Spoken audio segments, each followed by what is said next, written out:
Sir வணக்கம் sir. வணக்கம் marshal. டெல்லியில் சிபிஐ விசாரணைக்கு விஜய் ஆஜராகி இருக்கிறார். காலை முதல் விசாரணை நடந்திருக்கு. எப்படி பாக்குறீங்க? சட்டம் தன் கடமையை செய்து. ஸ்டாலின் பண்ணது தப்பு. 4 பேர் குறை சொல்லுவான், 4 பேர் இதை திமுக எதிராக திருப்புவாங்கிறதுக்காக சட்டப்படி செய்ய வேண்டிய விஷயத்தை ஸ்டாலின் செய்யாத தவறு. சீமான் தான் சொல்லிட்டு இருக்கிறாரு. பெரியாரை பேசிட்டுங்கிறதுக்காக 5 நிமிஷம் தாண்டி பேசிட்டு இருக்காங்க. நாம் தமிழர் கட்சிக்காரங்க மேலேயும் என் மேலையும் வழக்கு போட்டு ஈரோடு நீதிமன்றத்துக்கு ஒரே அடியாக அலக்கழிச்சுட்டு இருக்கிறீங்களே. 41 பேர் இறப்புக்கு காரணமாக இருந்தனால ஏன் வழக்கு தொடரல நீங்கன்னு மு.க. ஸ்டாலின்கிட்ட சீமான் கேள்வி கேட்குறாரு. குறைஞ்சபட்சம் விசாரிக்க கூட செய்யலையே நீங்கன்னு சொல்றாப்புல. இப்போ அந்த வாகனத்தை பறிமுதல் பண்ணலை, எதுவுமே பண்ணலை. ஏதாவது பண்ணுனா அவன் பழி வாங்குறது மிஸ்டர் சீஃப் மினிஸ்டர், புண்ணாக்கு சீஃப் மினிஸ்டர் பார்ப்பல. அதுக்கு நீங்கள் சட்டப்படி நடவடிக்கையாமல் சட்டமன்ற தன் கடமையை செய்யாத அளவுக்கு நீங்கள் செயல்பட்டீங்கிறது தான் சீமானுக்கு ஒரு குற்றச்சாட்டு. அந்த குற்றச்சாட்டில் நியாயம் இருக்குது. ஸ்டாலின் அது அரசியல்வாதியாக தான் செயல்பட்டார். உண்மையிலே சட்டப்படி நியாயமாக நடந்தாலும் ஒரு கூட்டம் ஸ்டாலின் மேல உள்ள வன்மத்திலையும் காழ்ப்புணர்ச்சியிலையும் ஐயோ பழி வாங்குறாங்கன்னு விஜய் அப்படியே தட்டி கொண்டு போய் எடப்பாடி கிட்ட கொண்டு நிறுத்திடுவாங்க. அப்போ எடப்பாடி கிட்ட விஜய் போயிடுவார். பல நிரூபிக்காதவரால் எங்க ஓட்டை டிரான்ஸ்ஃபர் பண்ண முடியும்? சிவாஜி எங்க ஜானகி டிரான்ஸ்ஃபர் பண்ணாரு, முடியாது. ஆனா ஸ்டாலின் அந்த இடத்துக்குள்ள ஒரு வேளையில முடிஞ்சிருமோ, ஒரு வேளையில விஜயால எடப்பாடிக்கு லாபம் வந்துருமோ, தன் எதிரிக்கு லாபம் வந்துருமோன்னு விஜய் மேல எந்த நடவடிக்கையும் எடுக்காம அவர் என்னெல்லாமே முட்டாள்தனமா சவால் அது இதெல்லாம் விட்டாலும் கூட அவர் இந்தாப்பா லட்டு சாப்பிடு, இந்தாப்பா முறுக்கு சாப்பிடுன்னு விஜய் கெஞ்சிட்டு இருந்தாரு மு.க. ஸ்டாலின். எந்த தலைவரும் தன் தொண்டர்கள் சாகத விரும்ப மாட்டாங்க, அது உண்மை, நான் மறுக்க வரல. ஆனா ஒரு 304A ஆக்சிடென்ட் நடந்ததுன்னா டிரைவர் மேல வழக்கு போடணும், காரை போலீஸ் ஸ்டேஷன்லயோ கோர்ட்லயோ கொண்டு நிறுத்தணுமா வேண்டாமா? ஒரு ஒரு அந்த ஒரு சான்றாவணம் மாட்டு கொண்டு நிறுத்தணுமா இல்லையா? அப்போ அந்த இடத்துக்குள்ள ஸ்டாலின் ஏன் தவறினாரு?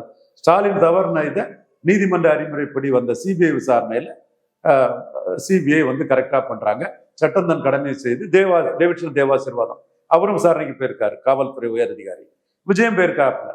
அப்போ போலீஸ் பாதுகாப்பு கொடுத்ததும் விஜய் தரப்போட கோல்மால் வேலைகளும் எது இந்த ஸ்டாம்பீடுக்கு கூட்ட நெரிசல்ல இந்த இறப்புக்கு காரணங்கிறத சிபிஐ கரெக்டா விசாரணை பண்றாங்க. சரியான முறையில சிபிஐ விசாரணை சரியான பாதையில பயணிக்குது. விஜய் இன்னைக்கு விசாரிக்கிறது கரெக்டு தான். இன்னைக்கு எந்த அளவுக்கு விசாரிக்காங்கன்னு தெரியல. அவர் இன்னைக்கு எதுவுமே கேள்வி கேட்காம ஒரு குடிக்க தண்ணி மட்டும் வச்சுக்கிட்டு எதுவுமே பேசாம ஒரு இடத்துல அவரை உட்கார வச்சுக்கிட்டு செயல்படுறாங்களா என்னன்னு தெரியல. எத்தனை நாள் விசாரணைன்னு பார்த்தா தான் இதுல தெரியும். தேவைப்படக்கூடிய அளவுக்கு விஜய்கிட்ட அவங்க விசாரணை பண்ணுவாங்க. யார் இந்த கூட்டத்தை ஏற்பாடு பண்ணது? ஜான் ஆரோக்கியசாமியா, ஆதவ் அர்ஜுனாவா, வேற யாரு? புஷி ஆனந்தா, விஜயா? யாரோட இதுல பண்ணது? விஜயா லேட்டா போறதுக்கு காரணம் என்ன? அந்த கூட்டத்துக்கு ஒரு பிரச்சார கூட்டத்துக்கு அந்த கரூர் மக்களை தாண்டி வெளி மாவட்டத்திலிருந்து ஆட்களை கொண்டு வந்தது காரணம் என்ன? இப்படி பல கேள்விகள் அங்க எழுப்பப்படும். அதுக்கெல்லாம் விஜய் பதில் சொல்லி ஆகணும். ஸோ இது விஜய் எவ்வளவு பெரிய நட்சத்திர நடிகராக இருந்தாலும் மோடி கிட்ட பாச்சா பலிக்காது. சசிகலாவையே நடராஜனையே டீல் பண்ணவர் மோடி. விஜய் ஏமாத்திரம். அவங்க 37 எம்பியை வச்சுட்டு இருந்தாங்க, 37 லோக்சபா எம்பியை வச்சுட்டு இருந்தாங்க. ஒரு அரசாங்கத்துக்குள்ள அத்தனை எம்எல்ஏகளையும் கையில வச்சுட்டு இருந்தாங்க. ஒரு எம்எல்ஏ கூட டிசைன் பண்ணல. ஹெச் பாண்டியா ஒரு எம்எல்ஏ இல்லை, அவர் மட்டும்தான் எதிராக இருந்தார், வேற யாருமே எதிராக இல்லை. KP முனுசாமி கூட பொதுச் செயலாளர் குடும்பத்தினரை விலைக்கு வைக்கணும்னு சொல்லிட்டு பொதுச் செயலாளர் சசிகலாமையாருக்கு ஆதரவாக தான் இருந்தார். உடனே அவரை நக்சல் அது இதுன்னு நண்பரை போட்டுட்டு இருந்தாங்க. நானே சொன்னேன், நக்சல்னு சொல்றது பிளஸ் தான், இதுக்கெல்லாம் நீங்க போட்டு ஏன் ஒரி பண்றீங்கன்னு சொன்னேன். இப்போ அவருக்கும் நமக்கும் பெரியார் விஷயத்துல பெரிய பாரத ரத்னா பெரியாருக்குன்னு சொல்லி செங்குந்தர் பரையர் சமூக சூரியார முடியாதுன்னு வாரம் இருந்தாலும் அன்னைக்கு அவரும் ஸ்ட்ராங்கான ஒரு ஆளாட்டு சசிகலாட்ட கேள்வி கேட்டுக்கிட்டு சசிகலாவை ஆதரிச்சு நின்னாரு. அப்படிப்பட்ட லெவல்ல அன்னைக்கு கட்சி ஃபுல்லா இருந்தது, எம்எல்ஏக்கள் ஃபுல்லா இருந்தாங்க, எம்பிக்கள் ஃபுல்லா இருந்தாங்க. அன்னைக்கு ஸ்ட்ராங்கா இருந்தாங்க சசிகலா. அவங்களே டீல் பண்ண இல்லையா? விஜய் ஏமாத்திரம். ஒரு நோக்கம், இவங்க வர்றதுக்கு முன்னாடியே ராகுல் காந்தியை தூக்கி பிடிக்க வராங்க. ஒரு வன்மத்தோட, மோடி மேல வன்மத்தோட ராகுல் காந்தி வாழ்கன்னு வராங்க. ஸோ இப்படிப்பட்ட அவங்க அரசியல் சக்தி ஆகிறதே 2029 மோடிக்கு நல்லது இல்லை. அதான் மோடி உணர்றாரு. மோடியோட லாயலிஸ்டான நாம உணர்றோம். மோடிக்கு அந்த கருத்தை சொல்றோம். இந்த சிபிஐ விசாரணை எந்த எல்லைக்கு போக வாய்ப்பு இருக்குங்க சார்? வானமே இல்லைங்கிற மாதிரி அந்த எல்லை வந்து சட்டம் தன் கடமையை செய்து உண்மையான குற்றவாளிகள் இவர் எந்த அளவுக்கு தப்பு பண்ணியிருக்காங்க, இயல்பா நடந்தது தானா, திட்டமிட்டு இவங்க ஏதாவது தப்பு நடந்திருக்காங்கிறத கண்டுபிடிக்கிறது அளவுக்கு அது போகும். இதுல இன்னொன்னு, இதுல அரசியல் பின்புலத்தை பார்க்க முடியுமா? அரசியல் பின்புலம் பார்க்கலாம். ஸ்டாலின் இதை வந்து நடவடிக்கை எடுத்தா தனக்கு எதிராக அராஜகம், அநீதி, ஒரு சினிமா ஹீரோ, தமிழ்நாட்டு மக்களோட மனநிலை தெரியும். ஒரு சினிமா ஹீரோவை எல்லாம் நேசிப்பான். அவன் விஜயனாலும் சரி, சிவகார்த்திகனாலும் சரி, அஜித்னாலும் சரி, ஒரு சினிமா ஹீரோவை எல்லாருமே நேசிப்பான். அந்த சினிமா ஹீரோவை பாசிட்டிவா தான் தமிழன் பார்ப்பான். ஒரு ராஜேந்திரனாலும் வைக்கரச்சனாலும் யாருனாலும். ஸோ இவர் ரொம்ப பிரபல ஹீரோ. அப்போ இந்த ஹீரோவுக்கு ஒரு அநீதின்னு சொன்னா, ஒரு இடர்பாடுன்னு சொன்னா, அநீதி இல்லை இடர்பாடுன்னு சொன்னா சட்டப்படி நடந்தாலும் அது அநீதியா மக்கள் மத்தியில் கொண்டு போவாங்க. ஸ்டாலின் எதிர்ப்பாளர்கள் ஊடகத்தில் இருக்கவங்கலாம் அதை வானத்துக்கும் பூமிக்கும் தையா தக்கான்னு தவுவாங்க. அவங்களுக்கு வந்து ஸ்டாலின் எதிர்ப்புங்கிற அந்த மனநோயாளி மனப்பான்மை தான். தமிழறி மணியன் உட்பட அந்த மாதிரிப்பட்ட ஒரு மனப்பான்மைக்குள்ள வருவாங்க. ஸோ ஸ்டாலின் அந்த நபர்களுக்கு பயந்து சட்டப்படி நடவடிக்கை எடுக்கல. ஸோ ஸ்டாலின் செய்தது தவறு. சட்டம் தன் கடமையை செய்யணும். ஸ்டாலின் அதை கடமை செய்யாதது ஸ்டாலினோட தவறா நான் குற்றம் சாட்டுறேன். இப்ப மோடிக்கு அந்த பிரச்சனை இல்லை. மோடியை பொறுத்தவரை அரசியல் இருக்குது. விஜய் வந்து ஒரு அர்பன் நக்சலாட்டு, ஒரு புதுச்சேரியில ஒரு ஜான்குமாருக்கு ஏன் லாகா இல்லைன்னு, பிஜேபியில உள்ள ஒரு கிறிஸ்தவருக்கு ஏன் லாகா இல்லைன்னு கேள்வி கேட்கக்கூடிய ஒரு தராட்டு, ஒரு கிறிஸ்டின் மிஷினரி தொடர்பான ஒரு ஆளாட்டு தான் பார்க்குறாங்க. அதுல செரால்டு, விஜய்பிஆர் குடும்பம், இப்படி பலரும் அதுல மார்ட்டின் குடும்பம், Vijay himself, Joseph Vijay, John Arokiasamy, இப்படி எல்லாமே கூடி கும்மாளம் அடிக்கும் போது வந்து இதோட நோக்கம் இதுதான். அப்போ இது பிஜேபிக்கு என்னைக்குமே எதிரான ஒரு சக்தி தான். இந்த சக்தி வந்து ஒரு சினிமா கலைஞர் நாட்டு சாதாரண இந்துக்களோட அபிமானத்தை பெற்று அதை ஓட்டா மாத்துறது வந்து பாஜகவுக்கு நல்லதில்லை, இந்துக்களுக்கு நல்லதில்லை. அது ராகுல் காந்திக்கு நன்மை பயக்கக்கூடியது. ஸோ இதை கிரஷ் பண்ணிடணும், தகர்த்தணுங்கிற எண்ணம் ஓட்டம் ஓடிக்கிட்டே இருக்குது. அதுதான் நாமளே வந்து கை வச்சாச்சு. அடிப்பட்ட புலி என்னம பாயம், அடிப்பட்ட பாம்பு கொத்தாம விடாது, அடிப்பட்ட புலி கடிக்காம விடாது. 29 நமக்கு எதிராக தான் போவாரு. அப்ப 29 நமக்கு எதிராக போகக்கூடியவரை இப்பவே அவரை போகாத அளவுக்கு ஒரு லெவல்ல டீல் பண்ணலாம். போகாத அளவுக்கு சில ஃபார்முலாக்கள் இருக்கு, ஸ்ட்ராட்டஜி இருக்குது, நம்ம கிட்ட இருக்குது. அப்படி டீல் பண்ணலாம். ஒரு போவாருங்கிற லெவலுக்கோ ஒரு போகக்கூடிய லெவலுக்கோ அவரை விடக்கூடாது, அவரை தகர்த்தணுங்கிறதான் நம்போன்றவரோட கணக்கு. விஜய்க்கு பிஜேபி ஏதோ ஹெல்ப் பண்ண வாய்ப்பு இருக்கா? ஹெல்ப் பண்ணணும்னா 29 அவர் பிஜேபிக்கு எதிராக போகாத அளவுக்கு ஆர்டி கிட்ட சில ஸ்ட்ராட்டஜி இருக்குது. அந்த ஸ்ட்ராட்டஜியை எடுத்தாருன்னா ஹெல்ப் பண்ணக்குள்ள இதை பண்ணலாம்.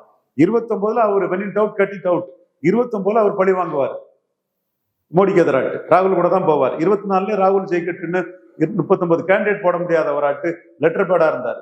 ஒரு கேண்டிடேட் போட்டா தர்மபுரி இண்டி கூட்டணி தோத்துறோம், விருதுநகர் தோத்துறோம், கள்ளக்குறிச்சி தோத்துறோம், கோயம்புத்தூர் தோத்துறோம், ஏசி சண்முகம் அவரு ஜெயித்து இண்டி கூட்டணி தோத்துறோம்னு ஒரு 5-6 சீட்டு மோடிக்கு ராகுல் காந்திக்கு மைனஸ் ஆயிருங்கிறதுக்காக சிஏ எதிர்ப்புன்னு பேசாம இருந்துட்டார். அந்த அளவுக்கு ராகுல் பாசம்.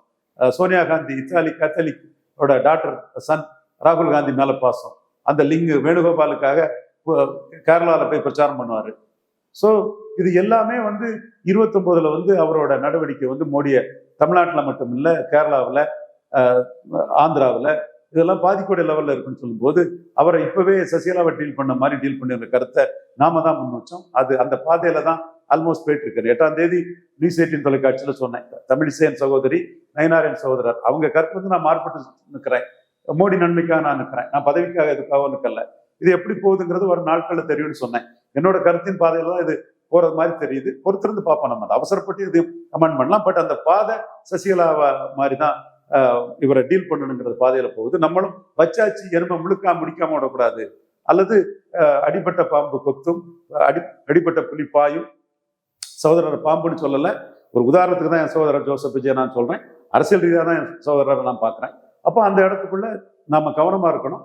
அதான் சொல்றானே, மோடிக்கு 29 பாதிப்பு இல்லாத வரைக்கும் ஒரு ஃபார்முலா என்கிட்ட இருக்கு, அதை ஏத்துக்கிட்டாருன்னா நம்ம அவருக்கு அந்த இடத்துக்குள்ள சில நன்மைகளை செய்து கொடுக்க முடியும்னு சொல்றாங்க. 29 மோடிக்கு எதிராக போவார், தென்னிந்தியா ஃபுல்லா போவார், கேரளால போவார், தமிழ்நாட்டில் போவார். ஸோ இதை வந்து வெனிட் அவுட் கட்டிட் அவுட்ங்கிற மாதிரி நாளைக்கு என்ன நடக்குமோ அதை இன்னைக்கே பார்த்து செயல்படக்கூடிய மிகப்பெரிய சாமர்த்தியசாலி மோடி. அதனால தானங்க எத்தனை பேரை அடிச்சு முடிச்சு எழும்பி வந்து நின்று இன்னைக்கு 4வது முறையும் பிரமிஸ் ஆகி நேருக்கு சாதனையை முறியடிக்கிறதுக்கு இருக்கிறாரு. 4வது முறையும் நேருக்கு சாதனையை முறியடிக்கணும்னா இண்டி கூட்டணியை காலி பண்ணணும். இப்ப ஸ்டாலினே காங்கிரஸ் அனுப்பிவிட்டு விஜய் காங்கிரஸ் கூட்டணி வந்துட்டா 117 117, விஜய் 2.5 வருஷம் சீஃப் மினிஸ்டர், என் சகோதரன் செல்வ பெருந்தகை அவர் 2.5 வருஷம் சீஃப் மினிஸ்டர், செல்வ பெருந்தகை 2.5 வருஷம் சீஃப் மினிஸ்டர்னு இங்க தமிழ்நாட்டுல பெரிய திராவிட இயக்கம் பெரியார் எல்லாம் சொல்லதுக்கே கும்பிட்டுவாங்க. எனக்கு என் சகோதரன் பேர அதுல சொல்றதுல என்ன சந்தோஷம் தான். ஏன்னா மொத்தத்துல வந்து அந்த இடம் காங்கிரஸும் திமுகன்னா 40 ஜெயிக்குங்கிற இது மோடிக்கு எதிராக 40 பேருங்கிற அந்த நிலைமை தமிழ்நாட்டுக்குள்ள 19 24 நிலைமை பேரும் இல்ல. அந்த வேலை தான் மோடியும் ஸ்ட்ராட்டஜைஸ் பண்ணுவார். எப்படி பார்த்தாலும் இந்த விசாரணைனால இந்த நெருக்கடினால கிரவுண்ட் லெவல்ல விஜய்க்கு எப்படி சார், எப்படிப்பட்ட இம்ப்ரெஷன் இருக்கு சார்? ஜெயலலிதா அடிச்சாங்களே, என்ன இம்ப்ரெஷன் வந்துச்சு? சிம்பதி வந்தது, நான் மறுக்க வரல, நான் பொய் சொல்ல மாட்டேன். சிம்பதி இதுலயும் விஜய்க்கு அபிமானிகளுக்கு சிம்பதி வரும். 50 கேண்டிடேட்டே போட முடியாதவனுக்கு சிம்பதியை வச்சு என்ன செய்ய முடியும்? நம்ம ஜேபிஆர் எப்படி குடும்பம் எப்படி விஜய்க்கு சப்போர்ட்டா இருக்குதுங்கிறத பார்ப்போம். ஜேசிடி பிரபாகர் எப்படி சப்போர்ட்டா நிற்கிறாங்கன்னு பார்ப்போம். ஜான் ஆர்கிசாமி எவ்வளவு ஸ்டெடியா நிற்கிறாருன்னு பார்ப்போம். ஃபெலிக்ஸ் ஜெரால்டு எவ்வளவு உறுதியா நிற்கிறாருன்னு பார்ப்போம். எத்தனை பேர் கூட்டணிக்கு வர்றாங்கிறது பார்ப்போம். கேண்டிடேட் இல்லை. ஸோ சிம்பதி மட்டும் என்னத்துக்கு? 50 கேண்டிடேட் கூட உங்கள்கிட்ட கிடையாத. சிம்பதி விஜய்க்கு இருக்குது. ஜெயலலிதா அடிச்சாங்க தலைவா படத்துல, சிம்பதி கூடிச்சு, நான் மறுக்க வரல. தென் ஐடி ரைடு பிஜேபி அடிச்சாங்க, சிம்பதி கூடிச்சு. தென் சர்க்கார் படம் எடப்பாடி அடிச்சாரு, சிம்பதி கூடிச்சு. இந்த கரூர் விஷயத்துல ஸ்டாலின் தான் கடமையை செய்ய தவறிட்டாரு, அதனால சிம்பதி வரல. நீங்க கத்தி பார்த்தீங்க, சிஎம் சார் என்ன கைது பண்ணுங்க, ஆளை விட்டுருங்க. இப்போ சட்டம் தன் கடமையை செய்யறதுக்கு இப்படி ஒருத்தர் வந்து ரூல் ஆஃப் லா நடக்காம ரூல் ஆஃப் ஜங்கிள் காட்டாட்சியா நடக்குது. அந்த மாதிரி ஒரு காட்டாட்சியில் உள்ள ஒரு உயிர் மாதிரி வந்து அவரு சிஎம்க்கு எதிராக கத்தினாரு. சிஎம் வந்து சட்டப்படி நடவடிக்கை எடுக்காம விட்டுட்டாரு. மற்ற 3 இடத்துலையும் இவர் மேல சட்டப்படி நடவடிக்கை எடுத்தால சிம்பதி வந்து, இவரும் சிம்பதி வந்து தனக்கு எதிராக பெறக்கூடாதுன்னு ஸ்டாலின் அந்த இடத்துக்குள்ள அதை தவிர்த்துட்டு போயிட்டாரு. அதனாலதான் ஈரோடுல வந்து அறிஞர் மக்கள் கூட்டம் வரும்போது ஸ்டாலினுக்கு எதிராக இவர் பேசும்போது இவருக்கு ஆட்கள், உனக்கு வேணா ஸ்டாலின் மேல வன்மை இருக்கலாம்பா, நாங்க உங்க ரசிகர் தான், கைத்தட்டலாம் மாட்டோம்னு ஸ்டாலினுக்கு எதிராக கைத்தட்டல. ஆனா சீமானுக்கு எதிராக பேசும்போது கைத்தட்டி ஆர்ப்பரிச்சுட்டாங்க. காரணம், சீமான் தான் போல்டா உள்ள பிடிச்சி போடணும், காரை போலீஸ் ஸ்டேஷனுக்கு கொண்டு நிறுத்தணும், அவரு மேல நடவடிக்கையா இல்லை, எங்கள் மேல நடவடிக்கை எடுக்கக்கூடியவங்க அவர் 41 பேருக்கு அந்த கொலைக்கு என்ன பயிர் சொல்றீங்கன்னு சீமான் கேட்கும்போது சீமானுக்கு எதிராக அந்த கூட்டம் கைத்தட்டிச்சு ஆர்ப்பரிச்சுது. ஸ்டாலினுக்கு எதிராக கைத்தட்டல. அப்போ சிம்பதி வரும். அந்த சிம்பதி மோடிக்கு எதிராக போயிட்டு போட்டுன்னு இப்போ ஸ்டாலின் நினைக்கிறாரு. எங்களை பொறுத்தவரை இழக்கிறதுக்கு ஒண்ணும் இல்லைங்க. இவர் வந்து சிம்பதியை வந்து ஓட்டா மாத்தினாலும் சரி, ரிட்டர்ன் ஆகி போனாலும் சரி, பிரச்சனை இல்லை. அவருக்கு ஜனநாயகம் ஓடுறதுல எந்த பிரச்சனையும் கிடையாது மோடிக்கு. அரசியல் ரீதியா ராகுல் காந்திக்கு அவரு லாலி பாடிட்டு இருக்கிறதா பிரச்சனை. காங்கிரஸுக்கு பார்கெனிங்க ஏற்றி விடுறதான் பிரச்சனை. 3 மந்திரி கேட்கறான், 3% ஓட்டு கூட இல்லாதவன். எப்படி பார்த்தாலும் இந்த விஜய்க்கு இந்த சிபிஐ விசாரணையில சரியான ஒத்துழைப்பு கொடுக்க முடியல அப்படின்னா கைது நடவடிக்கைக்கு போக வாய்ப்பு இருக்கு. அது அவசரப்பட்டு நான் அதுல கமெண்ட்டுக்கு வர விரும்பல. என்னென்ன எவிடன்ஸ் இருக்கு அது இதெல்லாம் வெளிப்படுத்திட்டு தான் சிபிஐ அதை செய்யும். சட்டம் தன் கடமையை செய்யும். விஜய் பெரிய பாப்புலாரிட்டி அது இதெல்லாம் ஸ்டாலின்ட்ட தான் வச்சுக்கணும், மோடி கிட்ட வைக்க முடியாது. சீமா நியாயத்தை சொல்றாரு, ஸ்டாலின் சட்டப்படி நியாயமா நடக்கல. இல்ல விஜய் மேல அப்படி ஒரு ஆக்ஷன் எடுத்தா தமிழ்நாட்டுல பிஜேபிக்கு ஒரு பெரிய அடி கிடைக்காது. இந்துக்கள் வந்து உணர்வாங்க. ஒரு மதமாற்ற கும்பல் மேல, ஒரு அர்பன் நக்சல் மேல ராகுல் காந்திய மீண்டும் 29 பிரமிசாதுக்காக தன்னையே அழிஞ்சாலும் பரவாயில்லன்னு மதவெறியில இருக்கக்கூடிய ஒருத்தருக்கு மேல சரியான நடவடிக்கை எடுத்தாங்கன்னு இந்துக்கள் மத்தியில அர்பன் நக்சல் மிஷினரி மதமாற்ற கோஷ்டி விஜய்ங்கிறதெல்லாம் நடவடிக்கை எடுக்கப்பட்டதுங்கிறது தெளிவா வரும். ஆனா ஆதாரம் வேணும், சாட்சியம் வேணும். அது இல்லாம நடவடிக்கை எடுக்கிறது நம்ம வரவேற்கல. சிபிஐ என்ன ஆதாரம் இருக்குதோ அதன் அடிப்படையில் நடவடிக்கை இல்ல. 3வது நாளே விஜய் ஒரு வீடியோ வெளியிட்டார். அதுல வந்து இதுக்கு பின்னணியில வேற சதி இருக்கு. இப்ப அந்த சதிக்கான ஆதாரத்துல விஜய் சப்மிட் பண்ணுவார்ல, சப்மிட் பண்ணலாம். அதுல ஆதாரம் இருந்ததுன்னா அதையும் சிபிஐ கணக்குல எடுக்கணும். ஆதாரம் இல்லாம விஜய் பேசியிருக்க மாட்டாரா? அப்ப அவ்வளவு தைரியமா போறாரு, இவ்வளவு இதுவா பண்றாரா? கண்டிப்பா விஜய் என்ன பேசுவாரு, அது பேசுவாருன்னா விஜய் எல்லாம் கிரெடிபிலிட்டி இல்லாத ஆளுங்க வச்சு வந்தீங்க. அவரு ராஜ்யசபா போஸ்டுக்கு ராகுலை பார்த்தாரு, மோடியை பார்த்தாரு. என்ன வந்து நமக்கு தெரிஞ்சது தானே. கருப்பு சோப்பு சைக்கிள்ல வந்தாரு, சிஐஏ எதிர்ப்புனாரு. அதை உதயநிதி ஸ்டாலின் தான் கப்பல்ல பாக்கு போட்டிருக்கேன்னு பங்கு கேட்க வருவாருன்னு பல நிறம் மாறின இவர் வந்து 2024 வெற்றிக்கு நானும் ஒரு காரணம்னு சொல்லதுக்காக எந்த ஒரு திமுக எம்பியும் இவருக்கு முக்கியத்துவம் கொடுக்காம பார்த்துக்கிட்டாப்புல. வரட்டும், 26ல அவருக்கு பலம் என்னன்னு தெரியட்டு. அதுக்கான தகுதியில வந்துவிட மாட்டாரு. மண்குதிரையா இன்னெலிஜிபிள் இன்காம்பிட்டன்டா இருப்பாரு. 50 கேண்டிடேட் கூட இல்லைங்க. எவனும் நிற்கவும் மாட்டான்னு தான் நான் பாக்குறேன். இப்ப இதுக்கு உங்க படம் முத நாடு சென்சார் போர்டு இது பண்ணதுக்கு எங்கேயாவது எந்த ஊர்லயாவது ஆர்ப்பாட்டம் நடந்தா, ஒரு மத்திய அரசு அலுவலகம் முன்னாடி ஆர்ப்பாட்டம் நடந்தா, சென்சார் போர்டு அலுவலகம் முன்னாடி ஆர்ப்பாட்டம் நடந்தா, ஒரு போஸ்டாவது கண்டன போஸ்டாவது அடிச்சு ஓட்டுனீங்களா? அப்ப என்ன அமைப்பு இருக்கு உங்களுக்கு? ஒரு சினிமா பாப்புலாரிட்டி இருக்கு, கொஞ்சம் சமூக வலைத்தளங்கள்ல கொஞ்சம் பேருக்கு தீனி போட்டு சிவகார்த்தியனுக்கு எதிராக பிரச்சாரம் பண்ணக்கு அந்த மாதிரிப்பட்ட சில வேலைகளை, சீமானுக்கு எதிராக சிவகார்த்தியனுக்கு எதிராக பிரச்சாரம் போடுறதுக்கு கொஞ்சம் பேருக்கு தீனி போட்டு சில இதை வச்சிருக்கீங்க. களத்துக்குள்ள என்ன இருக்கிறீங்க நீங்க? கண்டன கூட்டம், சென்சாரை கண்டித்து, ஏன் காங்கிரஸ்காரன் கண்டிக்கிறான், ஏன் ஸ்டாலின் கூட ட்வீட் போடுறாரு, ஒரு கண்டன கூட்டம் போடுறது, ஒரு ஆர்ப்பாட்டம் நடத்துறது, ஒரு பஸ் மறியல் நடத்துறது, அது வேண்டாம், மக்களை பாதிக்கும். ஒரு உண்ணாவிரதம் இருக்குது, 4 போஸ்டர் ஓட்டுறது, ஏதாவது நடந்திருக்கா எந்த ஊர்லயாவது? 214 தொகுதியிலையும் அன்னதான திட்டம் நடந்தது. நீங்க 35க்கு மேல அன்னதானம் நடக்கவே இல்லை. ஒரு 50 கேண்டிடேட் மேல உங்கள்கிட்ட கிடையாது. 214 கேண்டிடேட் போட முடியாது, கூட்டணி இதுவரை அமைக்க முடியாதுலாம் வச்சு கருத்து கணிப்பு எடுப்புறது சுத்த அயோக்கியத்தனம், ஃப்ராடுத்தனம். ஒன்னாலதான் கருத்து கணிப்பு எடுக்கக்கூடிய அளவுக்கு தகுதியா நிற்க முடியுமாங்கிறதே கேள்விக்குறியா இருக்கு. ஸோ உங்க சிம்பதி சினிமாவுக்கு வேணா பயன்படலாம், அரசியலுக்கு 214 கேண்டிடேட் போடணும். அது இல்லைன்னா வாக்கும் இல்லை, பெர்சன்டேஜும் இல்லை.